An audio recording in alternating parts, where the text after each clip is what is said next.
ہم جس معاشرے میں رہتے ہیں اس میں بھی لوگ اکثر غلط فہمی کا شکار ہو جاتے ہیں جب ہم یسوع مسیح کو، حضرت عیسیٰ مسیح کو خدا کا بیٹا کہتے ہیں۔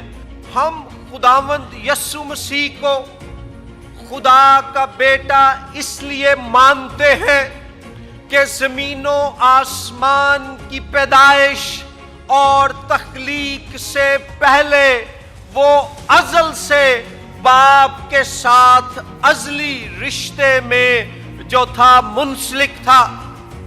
یاد رکھیے کہ بائبل مقدس کی تعلیم یہ ہے کہ خدا واحد ہے، مگر واحد خدا کی ہستی میں تین اشخاص، تین اقانیم ہیں، باپ، بیٹا اور روح القدس۔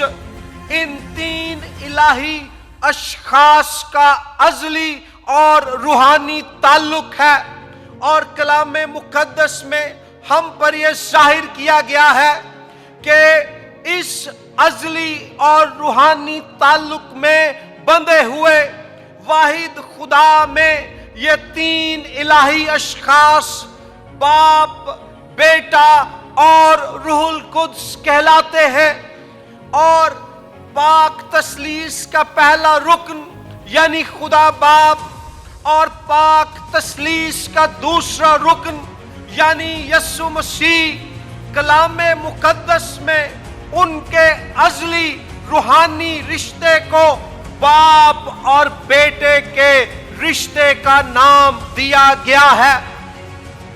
جیسا گہرا تعلق، جیسی گہری وفاداری اور جیسی گہری قربت باپ اور بیٹے میں ہوتی ہے، خدا باپ اور یسوع مسیح کا ازلی اور روحانی رشتہ زمین پر باپ اور بیٹے کے رشتے میں پائی جانے والی قربت اور تعلق کی بنیاد، مثال اور نمونہ ہے۔ یسوع مسیح اگر پاک کنواری مقدسہ مریم سے جسمانی طور پر پیدا نہ بھی ہوتا تب ہی وہ خدا کا بیٹا ہوتا، کیونکہ وہ باپ کا ازلی کلمہ ہے۔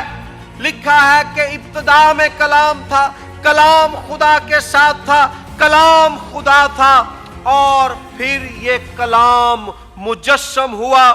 یونانی زبان میں ہے کہ یہ کلام گوشت بنا، انسان بنا، اور ہم نے اس کا ایسا جلال دیکھا جیسا باپ کے اکلوتے کا جلال۔